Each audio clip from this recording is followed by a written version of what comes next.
আল্লাহর নবী ডাক দিয়া বলে কি পাইবা বলো। ওই সাহাবী ডেকে বলে নবী আমার, একদিন আপনার কাছে ভিক্ষুক এসেছিল, আপনার কাছে টাকা ছিল না, আমার কাছ থেকে 3 দিরহাম নিয়ে আপনি ভিক্ষুককে দিয়েছেন। ও পয়গম্বর, ওই 3 দিরহাম আপনি আজও আমাকে দেন নাই, ওই 3 দিরহাম আজকে আপনি আমাকে দিয়া দেন।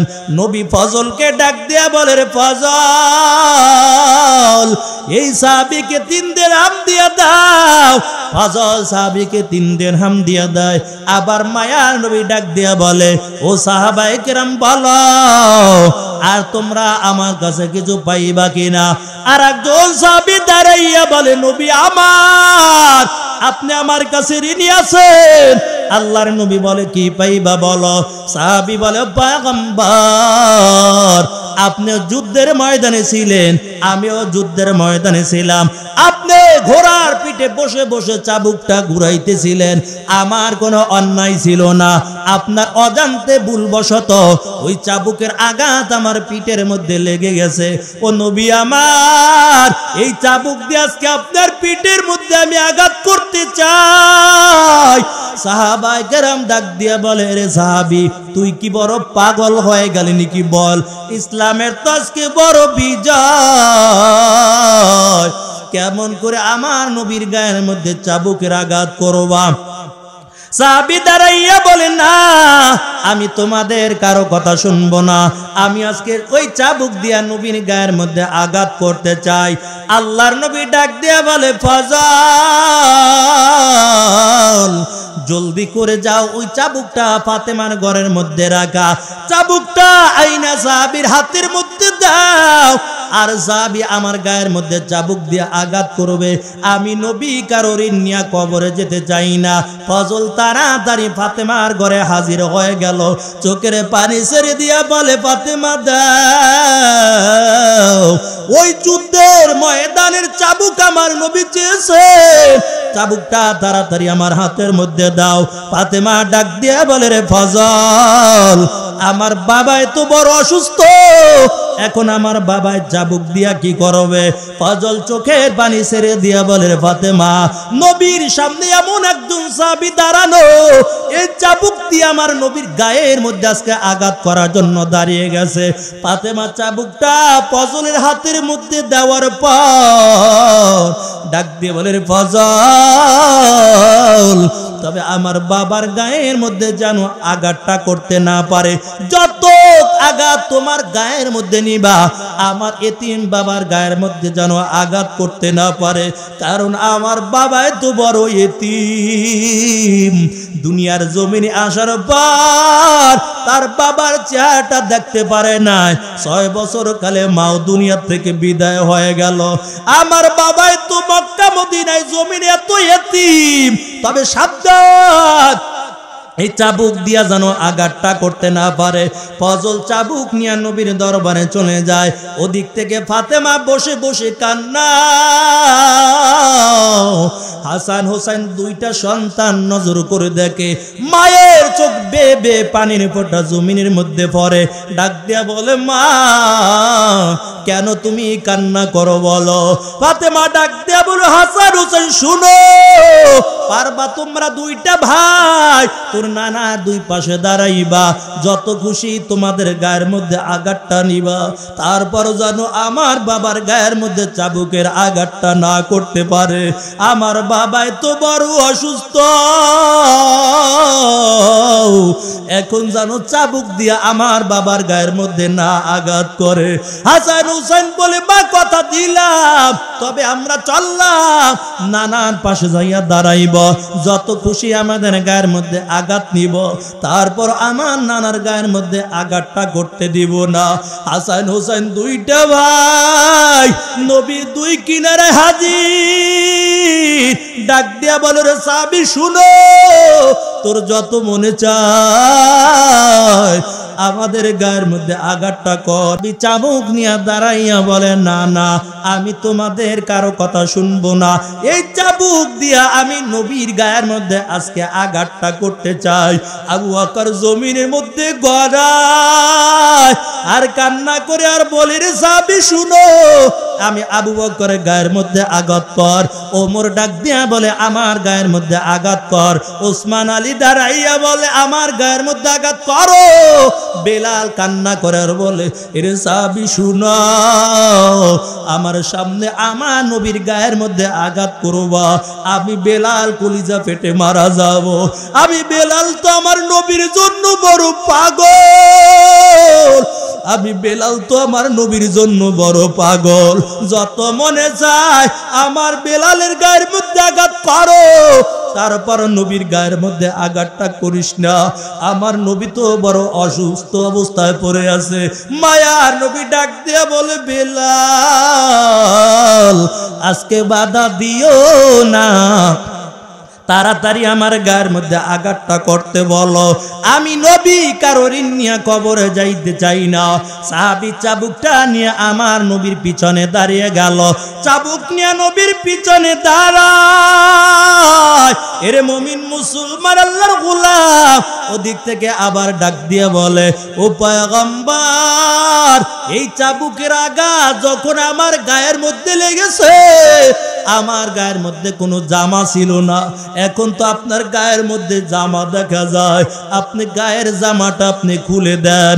মায়ের নবী হাত দুইটা সোজা করতে বড় কষ্ট হয়। আবু বকরকে ডাক দিয়ে বলে, আবু বকর তাড়াতাড়ি আমার গায়ের জামাটা খুলো, কারণ আমি কারোর নিয়ে কবরে যাব না।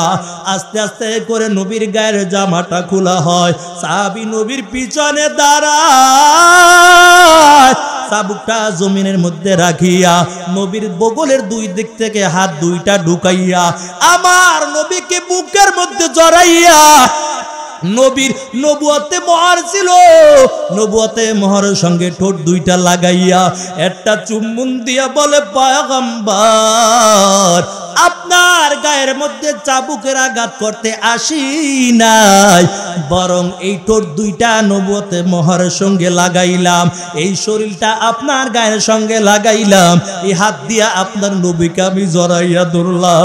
এখন আমার দিলে দৃঢ় বিশ্বাস, কিয়ামতের ময়দানে এই শরীর আর কোনো দিন জাহান্নামের আগুনে স্পর্শ করবে না।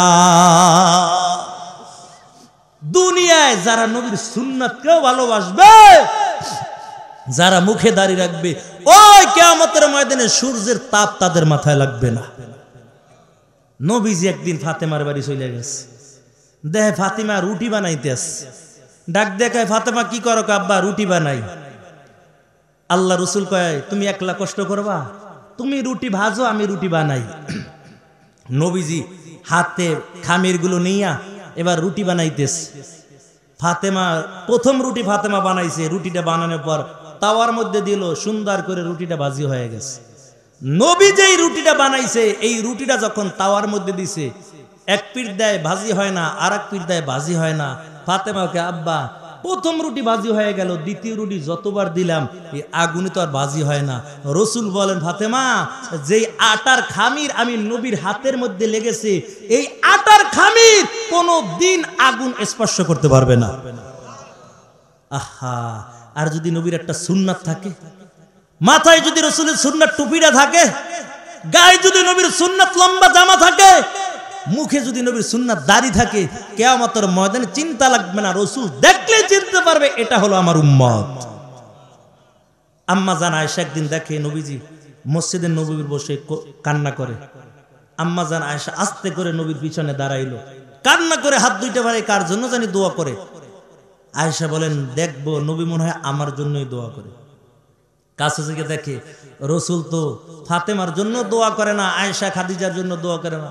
আমার নবী হাত দুইটা বাড়াইয়া গভীর রাত্রে আল্লাহর কাছে বলে, আল্লাহ তুমি আমার উম্মতকে বাঁচাও, তুমি আমার উম্মতকে বাঁচাও। আম্মা জান আয়েশা ডাক দিয়ে বলে, ও পয়গম্বর, এই গভীর রাত আপনি আমার কাছে থেকে সরে গেলেন, এই মসজিদের নববীর পাশে বসে বসে আপনি কেন কাঁদেন? উম্মতের জন্য কেন কাঁদেন? পয়গম্বর জানে আয়েশা শুনো, ওই কঠিন হাসরের ময়দান যেদিন বাবা সন্তানের পরিচয় দিবে না, ভাই ভাইয়ের পরিচয় দিবে না, ইয়াউমা ইয়াফিরুল মারউ মিন আখি ওয়া উম্মিহি ওয়া আবি ওয়া সাহিবাতিহি ওয়া বানি। আল্লাহর পয়গম্বর জানায় এমন একটা কঠিন ময়দান হবে যেদিন আদম পয়গম্বর সিজদায় পড়ে বলবে নফসি নফসি বলে কান্না করবে, ঈসা পয়গম্বর সিজদায় পড়ে নফসি নফসি বলে কান্না করবে, ইব্রাহিম পয়গম্বর নফসি নফসি বলে কান্না করবে। আম্মা জান আয়েশা বলেন পয়গম্বর আপনি কিয়ামতের ময়দানে আপনি কি বলে কান্না করবেন বলেন? মায়ার নবী জানায়া দেয়, ও আয়েশা তবে শুনো, আল্লাহ তাআলা মাহমুদে মাকামে মাহমুদের মধ্যে আমার একটা জায়গা বানাইয়া রাখলো, ওই জায়গার মধ্যে আমি সিজদায় পড়ে কান্না করব আর বলবো আল্লাহ তুমি আমার উম্মতকে বাঁচাও, আমার উম্মতকে বাঁচাও। আম্মা জান আয়েশা বলে পয়গম্বর কেমন করে আমার আপনার উম্মতকে আপনি হাসরের ময়দানে চিনবেন? কোটি কোটি মানুষগুলো থাকবে, কেমন করে আপনি আপনার উম্মতদেরকে চিনবে? মায়ার নবী জানায়া দেয়, ও আয়েশা তবে শুনো, আমার উম্মতগুলো উযু করে নামাজ আদায় করেছে, আমার উম্মতগুলো উযুর সময় 4টা ফরজ আদায় করেছে, এই 4টা ফরজ আদায় করার কারণে তাদের 4টা অঙ্গ নূরের দ্বারা ঝলমল ঝলমল করতে থাকবে।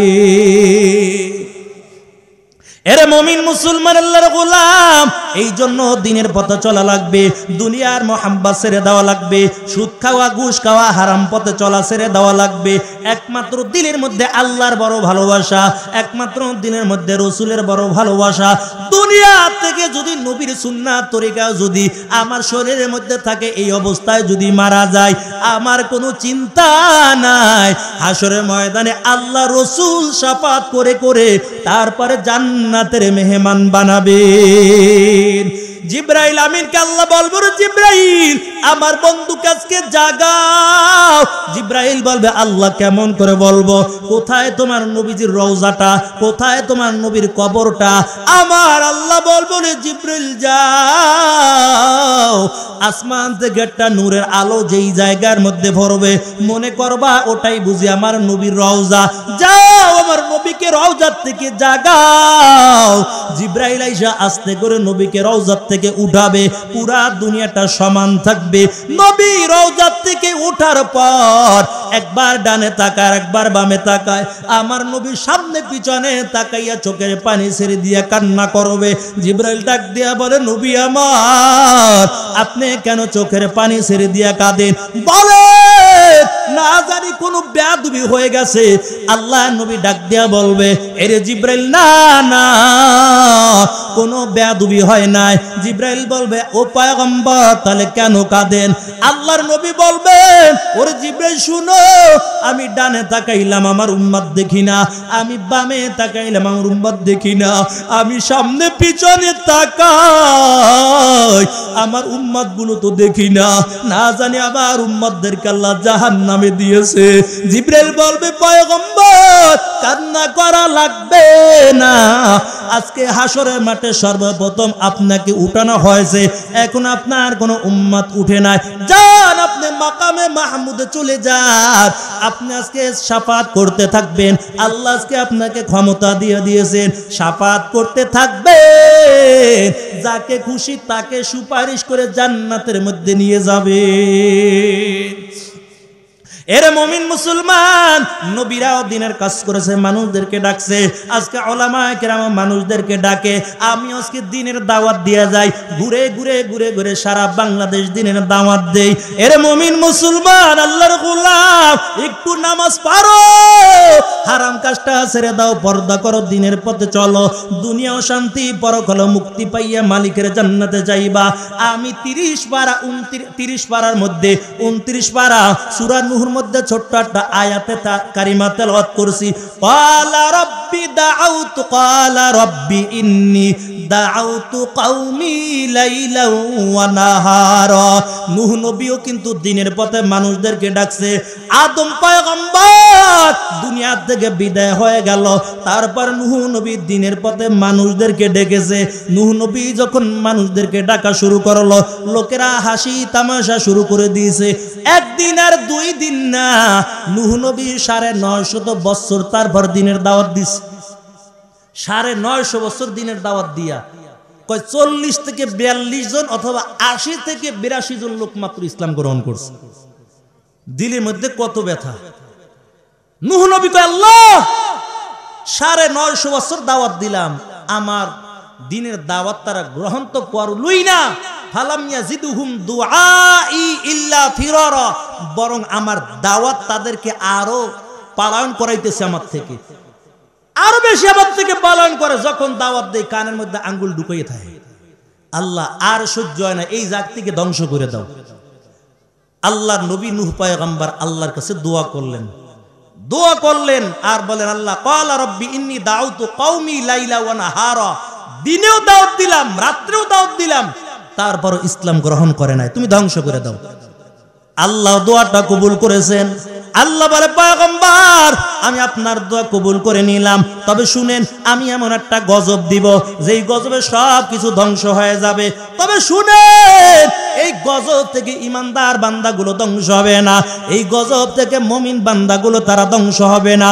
নূহ নবীকে আল্লাহ জানায় ও পয়গম্বর নূহ আপনি একটা নৌকা বানাবেন, কারণ বড় বন্যা শুরু হয়ে যাবে। এই দেখবেন বন্যা শুরু হওয়ার পর আর দুনিয়ার কিচ্ছু থাকবে না, সব ধ্বংস করে দিব। নূহ নবী ডাক দিয়ে বলে আল্লাহ কোন দিন বন্যা হবে, কোন সময় বন্যা হবে, তুফান হবে বলেন। আল্লাহ জানে ও পয়গম্বর যেদিন দেখবেন চুলার নিচের থেকে পানিগুলো টকবক করে উপরে উঠতেছে, মনে করবেন ওদিন বুঝি তুফান শুরু হয়ে গেছে। তবে আপনি একটা নৌকা বানান, এই নৌকার মধ্যে মুমিন বান্দাদের কিনে উঠবেন, প্রত্যেকটা সৃষ্টির থেকে জোড়ায় জোড়ায়, তারপরে তাদের কিনে নৌকার মধ্যে উঠবেন। এমন সময় নূহ নবী কয় আল্লাহ কি দিয়ে আমি নৌকা বানাইব, কাঠ দিয়া বানাইব না লোহা দিয়ে বানাইব? আল্লাহ বলে পয়গম্বর আপনি কাঠ দিয়ে একটা নৌকা বানাবেন। আবার নূহ নবী ডাক দিয়ে বলে আল্লাহ এই নৌকা কত হাত লম্বা হবে, কত তলা নৌকা হবে? আল্লাহ তাও জানাইয়া দেয় পয়গম্বর এই নৌকাটা 80 হাত লম্বা হবে, পাশে হবে 50 হাত, আর নৌকার মাথা হবে 30 হাত। নৌকার সিস্টেম করে দিয়েছে, নৌকা বানান। নৌকা বানাবে আল্লাহ, তাহলে গাছ কি গাছ দিয়ে বানামু? রেন্ডি গাছ দিয়ে বানামু নাকি তাল গাছ সুপারি গাছ দিয়ে বানামু বলেন? আল্লাহ বলেন না না, রেন্ডি গাছ দিয়া নৌকা বানান দরকার নাই, আপনি শাল কাঠ দিয়া তারপর নৌকা বানাবেন। নূহ নবী ডাক দিয়া কয় আয় আল্লাহ ওই দুনিয়ার জমিনে তো কোথাও আমি শাল কাঠ দেখলাম না। আল্লাহ বলে আপনার কোনো চিন্তা লাগবে না, আমি জিব্রাইলের মাধ্যমে শাল গাছ দুনিয়ার জমিনে পাঠাইব। তাহলে ইতিহাস বলে ওই নূহ নবীর জমানা থেকে শাল কাঠ আসছে। জিব্রাইল আমিন একটা গাছের চারা নিয়ে আসছে, যখন দুনিয়ার জমিনে রোপণ করে দেয়, একদিন আর 2 দিন না 20 বছর পার হয়ে গেল। 20 বছর পার হওয়ার পর এই গাছটা কাটিয়ে নূহ নবী নৌকা বানাবে। এখন আল্লাহর কাছে বলে আল্লাহ এই নৌকার ইঞ্জিনিয়ার কে থাকবে? আমি তো ভালো মিস্ত্রি না। আল্লাহ বলে আপনার কোনো চিন্তা নাই, এই নৌকার মিস্ত্রি হিসাবে, ইঞ্জিনিয়ার হিসাবে আমি আসমান থেকে জিব্রাইলকে জমিনে পাঠাবো। জিব্রাইল আমিন দুনিয়ার জমিনে চলে আসলো, নৌকা বানানো শুরু হয়ে গেল। লোকেরা আরো কাফের দল হাসি ঠাট্টা শুরু করে দিল, কয় এই পাহাড়িয়া এলাকা বড় বড় পাহাড়, এত বড় মরুভূমি এলাকা, আশেপাশে 200 মাইলের মধ্যে কোনো পানি নাই, এই জায়গায় কেমন করে পানি উঠবো?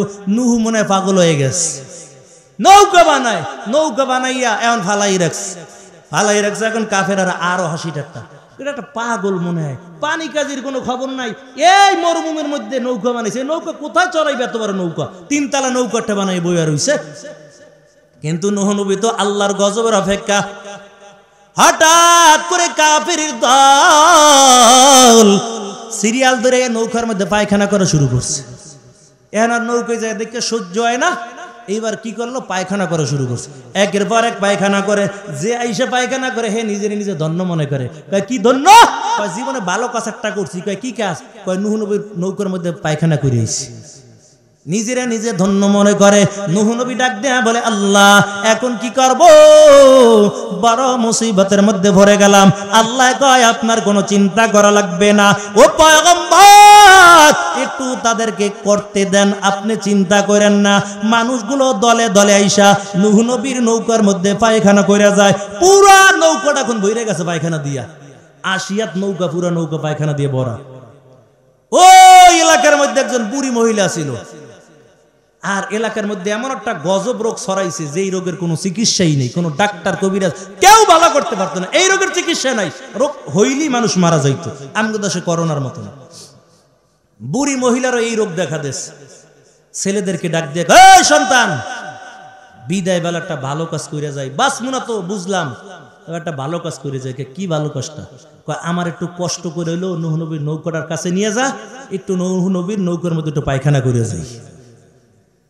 ছেলেরা আস্তে আস্তে করে মায়ের আশা পুরা করার জন্য ওই নূহ নবীর নৌকার কিনারায় নিয়ে যায়।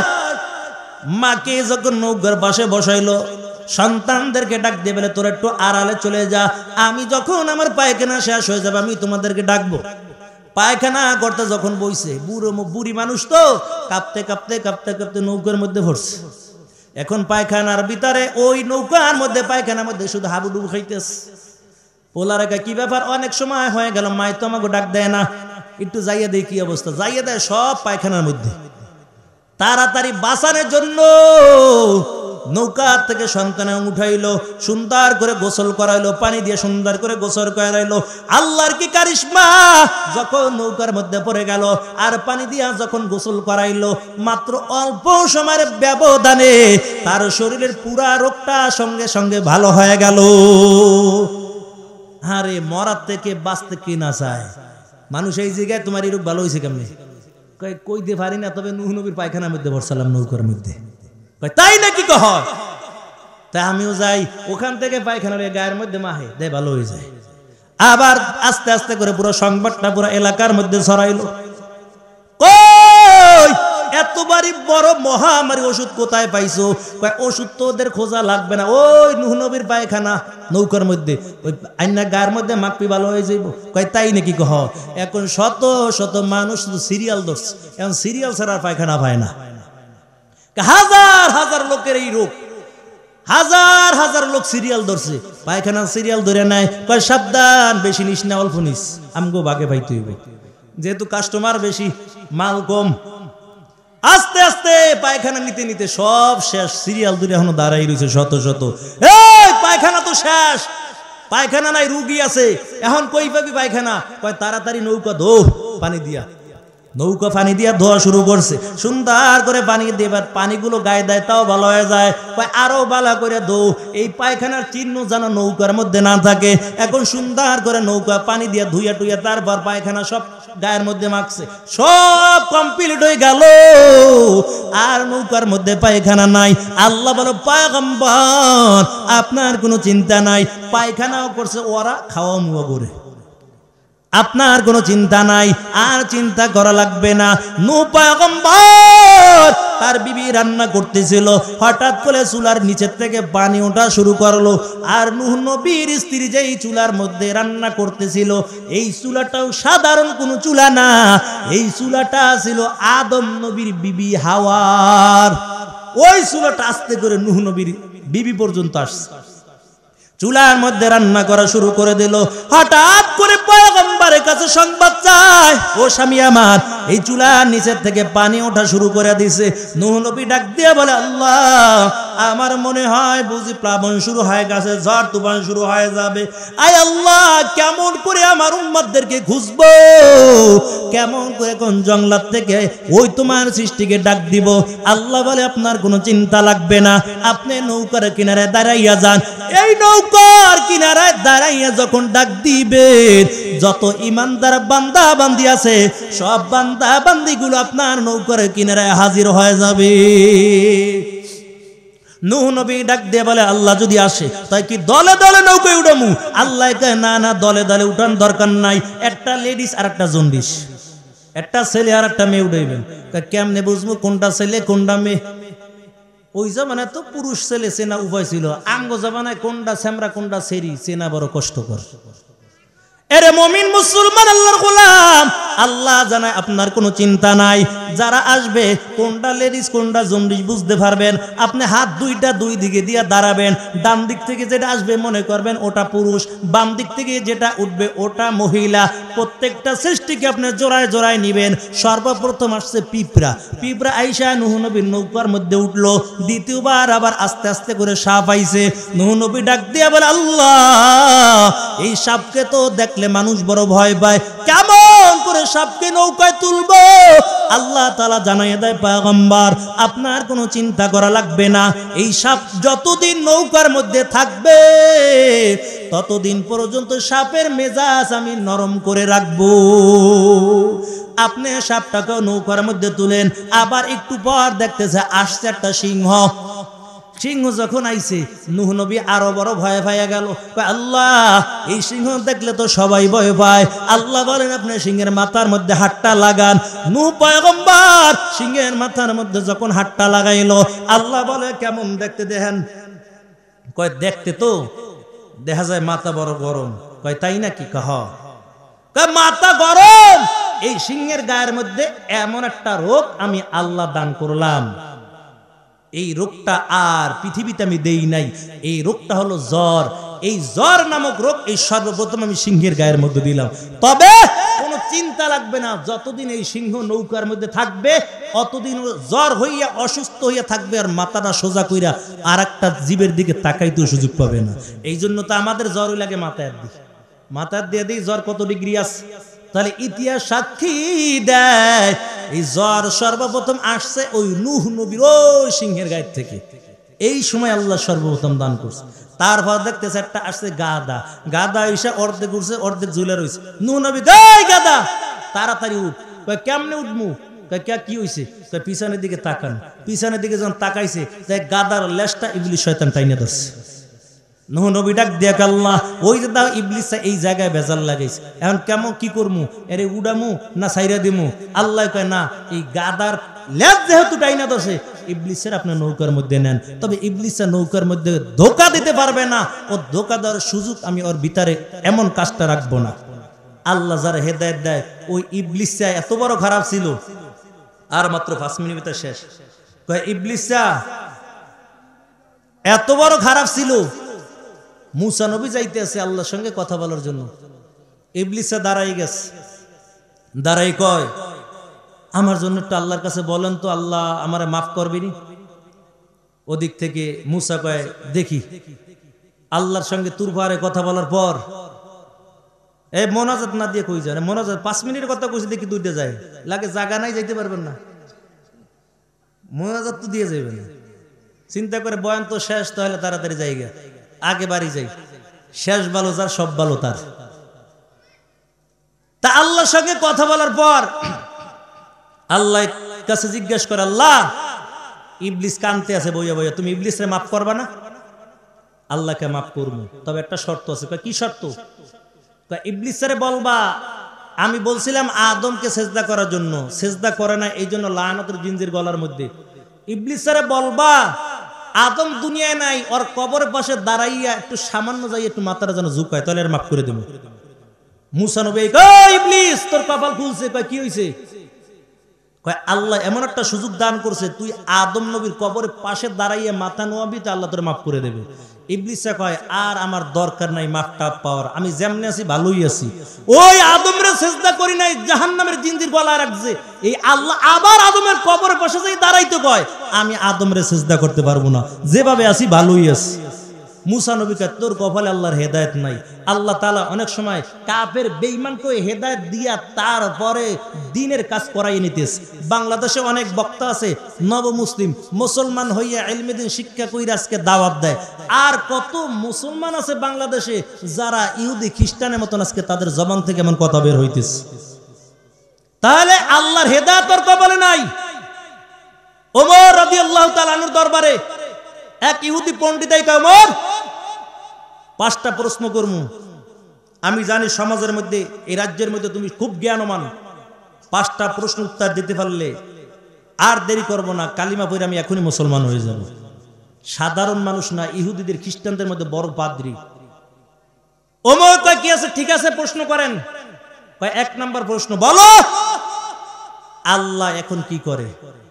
2 নাম্বার, আল্লাহ কোন দিকে তাকাই আছে?